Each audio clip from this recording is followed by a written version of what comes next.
በዚህ ቪዲዮ ይችን ጥያቄ እንሰራለን። እሺ በዚህ ቪዲዮ ይችን ጥያቄ እንሰራለን። 2n ታይምስ 2 is equal to 2n ይችን ጥያቄ ነው የምንሰራው። መልሳችሁን ኮሜንት ላይ አስቀምጡልኝ። የፋይናል መልሱን አልነግራችሁም ማለት ነው። ኮሜንት ላይ አስቀምጡልኝ። ስቴፖችን በሙሉ አስቀምጥላችኋለሁ። ኮሜንት ላይ መልሷን ጻፉልኝ። ይችኛዋ እንዴት እናደርጋለን?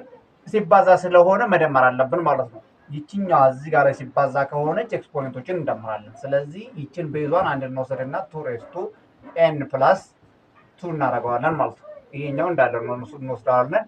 2n ይሆናል ማለት ነው። ይሄኛው ይችኛዋ ቤዟ ሴም ስለሆነች ኤክስፖኔንቱ ሴም መሆን መቻል አለበት። n + 2 = 2n ይሆናል ማለት ነው። 2n ይሆናል ማለት ነው። ስለዚህ ይችኛዋን እናሻገርና እንቀንሳታለን። n - 2n እናደርገውና ይችኛዋ -2 ትሆናለች ስትሄድ ማለት ነው። ወደ ማዶ ስትሻገር ስለዚህ ይሄኛው -1 - n = -2 ኦቨር ማይነስ n = 2 n = 2 መልሳችን ትክክል ነው ወይስ አይደለም? ኮመንት ላይ ጻፉልኝ። ቴንክ ዩ